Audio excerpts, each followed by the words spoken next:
بسم الله الرحمن الرحيم. جهد متواضع شركة الطرابيل للاستيراد والتصدير لشرح تشغيل برنامج الأرض كام.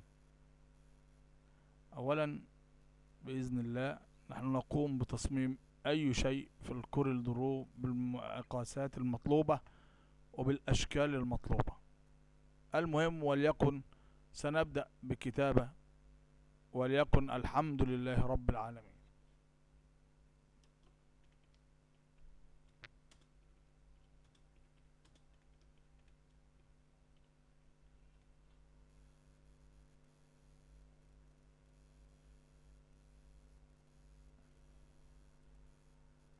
الحمد لله رب العالمين. الآن الكلمة مقطعة وتظهر كما لو إنها تكست. دائما في الحروف الكلمات تكون مقطعة، فنقوم بعمل arrange shaping wild، نحولها إلى خطوط ومنحنيات، هكذا حتى يمكن التصدير إلى برنامج الأرض كام.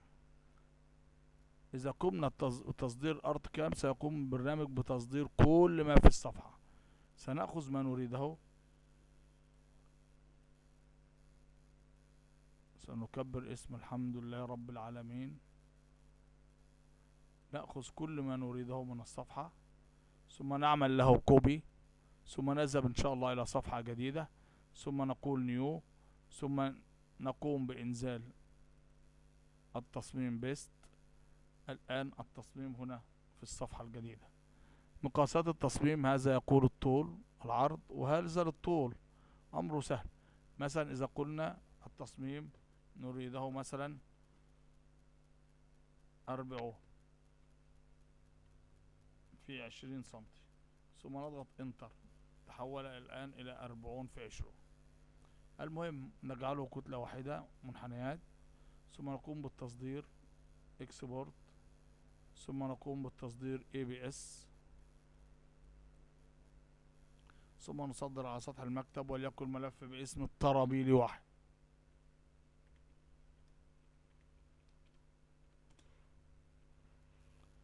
الآن قمنا بالتصدير، نجعله كيرف وليس تكست، ونعمل الريزوليوشن 300، ثم نقول إن شاء الله أوكي. الآن تم تصدير الملف إلى سطح المكتب، ثم نقوم بفتح ملف برنامج الأرض كام إن شاء الله.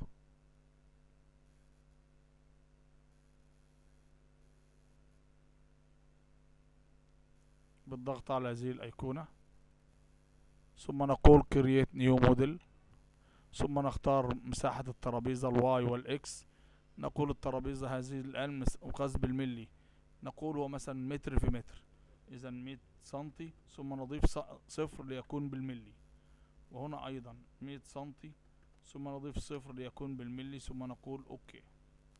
الآن أصبح مقاس العمل هكذا، ثم نقول فيكتور، ثم نقول امبورت، ثم نستورد العمل من الديسكتوب طرابيلي، ثم نقول اوبن. الآن العمل جاهز إلى هنا.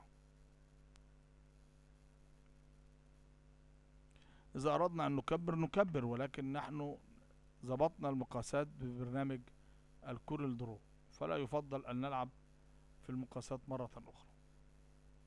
الآن الحمد لله رب العالمين نريد أن نقطع حولها أو نعمل حولها إطار أو نفحرها ببنطة فيكون كالفحر، مثلا بسمك 6 ملي 7 ملي 4 ملي 5 ملي كما تريد إن شاء الله. دائما يستخدمون في الأبواب، سنشرح عليها على أنها الأبواب الخشبية، بنطة تسمى في على هيئة 7. هذه البنطة للفحر على الأخشاب. سنضغط هنا طول باص، إما نضغط على هذا على أساس أنه قطع حول الفيكتور، أو أيضا قطع هذا أو حفر. هنا يسألنا في أول شيء outside أو inside، تريد القطع حول الخط من الخارج. مثلا إذا كانت البنطة ملي فستترك البنطة نصف ملي ويكون سنترها، أي تقطع حول الكلمة بالملي. هنا حتى تعرف البنطة إن أردنا وفي وسط الخط أو خارج الخط. أول اختيار هذا يسمى ستارت بيس، أي بداية القطع أو بداية التشغيل دائما تكون صفر، لأنه لو قلنا 10 ملي أو 6 ملي سينزل الراوتر في الخامة، ولكنه نريد أن يفحر من على وجه الخامة هي البداية. ثم فينيش دبيس أي نهاية الحفر، وليكن مثلا سنقول 6 ملي. الآن المقاسات داخل البرنامج كلها بالملي. يوجد للماشين لا نحرك شيء بعد ذلك في هؤلاء. ثم يوجد بعد ذلك سيف ماشين. المكنة عندما تتحرك يوجد أشياء مرتفعة وأشياء منخفضة، فنحن قلنا للماكينة هنا أن ترتفع عن مستوى الخامة دائما نصف سنتي. كلما زاد هذا المستوى الأمان كلما ارتفعت الماكينة لأعلى وتأخذ وقتا في الهبوط والنزول. المهم عادة نتركها. ثانيا نأتي هنا إلى البنطة نفسها. سنختار ماتيريال ماشين، وليكن سنختار الوود، وسنختار هذه البنطة فينيشنج أو كيرفينج أو 2D. دائما نختار ال 2D. نختار مثلا مقاس البنطة أو كيرفينج. نختار البنطة مثلا وليكن 32 ملي. ديجري هذه الزاوية الخاصة بالبنطة أو هذه الزاوية ليس مشكلة. المهم أنك تعرف أنت أن البنطة الماكينة التي على الماكينة هي حرف في أو بها رسم هندسي أو بها شكل. هو فقط يختار البنطة حتى ينزل بها ويحسب مقاساته. نحن نحسب المقاسات بحجم البنطة حتى يضبط هو الرسم. يكون خارج البنطة مثلا 10 ملي أو 12 ملي. سنختاره إن شاء الله. ولكن عادة البنطة الفي 32 ملي كلهم تقريبا. إن اخترنا زاوية 90 أو زاوية 45، إن اخترنا أي شيء، المهم أي بنطة. ولكن من الممكن أن تختار بنطة للقطع العادية ويكون بها رسم، فتخرج الأشكال كما لو أنها 3D وليست 3D. المهم اخترنا بنطة وليكن 32 ملي بزاوية 90 فيها في مثل هذا. ثم نقول سيلكت. هنا تم اختيار البنطة. ثم نظر إلى بعد ذلك ستيب أوفر أي الخطوة التي ستمشيها البنطة بالجنب. وهذه الخطوات تستخدم إذا كنا سنقوم بالحفر وليس للتقطيع. دائما شغل الأبواب وشغل ال 2D يكون كما لو أنه تقطيع وهو ليس تقطيع. نفترض لو أننا نفحر والبنطة سمكها 32 ملي، نقول له تحرك مثلا 32 ملي، لأنه لو زاد عن ذلك سيترك مقاسات لم يقطعها. ولو قلنا له مثلا تحرك 20 ملي، إذا البنطة حفرت أولا 32 ملي ثم تتحرك الخطوة التي بعدها 20 ملي، إذا يكون 12 ملي على بعضهم. وهذا يعطيك رسم جيد حتى لا يعطيك فراغات بين البنطة وبعضها. وليكن سنقول تحرك هنا 20 ملي.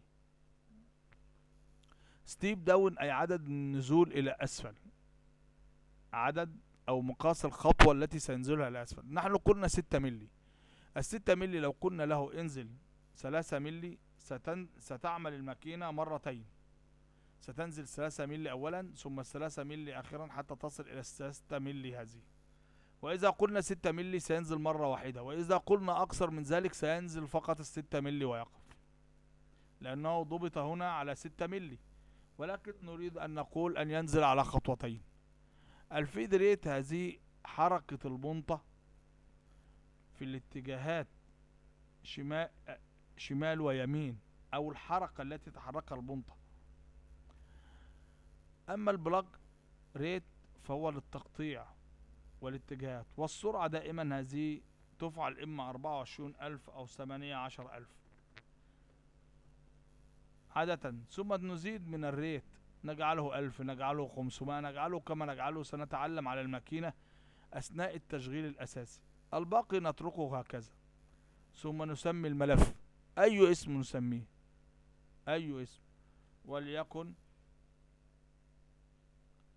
طارق. طرابيل. هنا هذا الملف صغير جدا، فلو مشيت بنطة 3 ملي لن تستطيع أن تدخل في المسافات الضيقة، غير الأبواب والأشكال. المهم أيا كانت البنطة نضغط ناو. هو الآن يقول أنه لا يستطيع حسابة الريزوليوشن نو فاكتور لأننا لم نعلم. لابد من تحديد الشيء حتى يحسب له. نحدد هكذا ثم نقول ناو. الآن هو يعمل. يوجد أماكن لم تدخلها البنطة مثل هذه وهذه، لأن البنطة هنا اخترناها 32 ملي، لن تستطيع الدخول في مسافة 20 ملي، فستلف في الأماكن التي تستطيع الدخول فيها وحساباتها. المهم نأتي إلى الحفظ بعد أن تم العمل وانتهت البنطة، ثم نضغط إلى الحفظ. هنا فقط الشيء الوحيد الذي يختلف من ماكينة لماكينة، كل ماكينة يتم الحفظ لها بامتداد معين، وليكن وليس هذا الامتداد الخاص بالريد سيل. سأختار امتداد بعيد ويسمى مثلا الجي كود بالملي، ثم نقول سيف. سيقول لنا أين تريد الحفظ، سنقول مثلا الديسكتوب، سنسمي الملف طرابيلي 2. نضع الملف على سطح المكتب هنا، ثم نغلق، ثم نغلق، ثم نضع الملف الآن هنا، ثم نضعه على فلاشة، ثم نضعه في هاند الكمبيوتر. الأرت كام ليس صعبا، هذه معظم أعماله ومعظم أشغاله، فقط ستتعلم من خلال البنط ومن خلال الأشكال ومن كل شيء الأرت كام كيف تتحرك به، لأنك من الممكن أن تقول له اقطع شيء ويقطعه لك، ولكن أنت تقول مثلا اقطع ببنطة 2D وهو يعطيك في النهاية 3D.